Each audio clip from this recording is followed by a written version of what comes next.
Tinanggal sa pwesto ang 10 pulis ng Tipas Substation sa Taguig City dahil sa marahas at iligal na pagsisilbi ng search warrant. Ayon mismo sa Southern Police District, maraming nilabag ang mga pulis sa PNP procedures base sa mga kuha ng CCTV. Wala pang pahayag ang mga sangkot na pulis. May unang balita si Nico Wahe. Sa kuha ng CCTV sa loob ng isang tindahan sa barangay Tipas, Taguig City, maririnig ang pagtatanong ng matandang babae sa ilang lalaki na dumating sa kanyang tindahan. Bakit? Bakit? Ano yun? Ano yun? Maya-maya pa, bigla na lang pumasok ang mga lalaki na nakasibilyan. Hinablot ang isang lalaki sa tindahan. Ang isa sa mga lalaki, makikitang may pinapabasa sa babae. Yan ay habang pumapalag sa pagkakahawak ng lalaking nakaitim ang kasama niya sa tindahan. Dito na mas lalong nagkagulo. Tinulak ng isa sa pumasok na lalaki ang matandang babae. At pumasok na rin ang ika-4 na lalaki na nakauniforme ng pulis. Ang nasa viral video, pamilya ni Ren, hindi niya tunay na pangalan. Target daw ng umunoy search warrant ang kanyang nanay na dating nakulong dahil sa illegal na droga pero na-acquit at nakalaya noong 2022. Pagdating ko nga po, nagsisigawan na po mga kapatid ko. Tapos nung nakita ko po, may mga pulis po sa bahay, mga naka-jacket po. Tapos sabi ko, ano pong ginagawa niyo sa bahay namin? Bakit po ganyan? Bakit sinira niyo po mga CCTV namin? Ano pa po panlaban namin?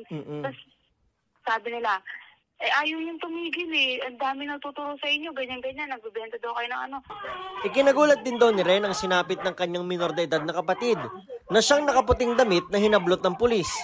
Namimilitis po, halos hindi na po makalakad. Hindi ko na po alam gagawin ko, sir, kasi sabi niya pa, hindi moralo ko ng mga pulis. Ayon sa Taguig City Police, hindi lehitimo ang ginawang operasyon ng mga taga-Tipas Police Substation. Bali, base po sa investigasyon po natin, at personal ko rin pong nakausap yung biktima. Lumalabas nga po na hindi po, wala pong warrant o walang authority yung mga pulis na pumasok po sa bahay po nila. Posible raw na racket ito ng mga sangkot na pulis. Para kunwari mahuli tapos palalabasin sa pamamagitan ng pera, basta bayaran ng pera, may ganun po ba? Lumalabas po sa investigasyon po natin, ganun po ang kanilang intensyon. May nakuha rin daw na pera sa bahay ng pamilya. Hindi raw ito ang unang beses na nangyari ito sa kanila. Nitong February 2, hinuli raw ang kanyang kuya at pinagbibintangang sangkot din sa droga at may baril umano. Sabi naman po sa ate ko, kung may 25K daw po ate ko, makakalaya daw po kuya ko, maareglo daw po. Hanggang ngayon, nasa kulungan pa raw dahil wala silang ganong kalaking halaga. Iimbestigahan din daw ito ayon sa Taguig Police. Tapusin po lang namin ito sa na ma-file po ito at bubuksan po namin yung kaso.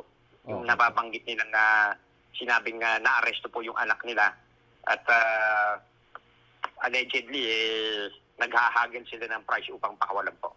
10 pulis kabilang ng station commander ng Tipas ang nirelieve na sa pwesto para imbestigahan.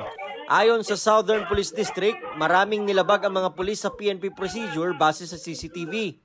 Una-una po may violation na po agad yung ating mga nagsaserve ng warrant kasi dapat po is nagpakilala sila kung sino sila at saka po dapat naka-uniform po sila nung sinaserve nila yung yung mga search, yung ini-implement natin yung search warrant. Nakita natin na nagkaroon ng abuse dun sa kanilang pagsaserve.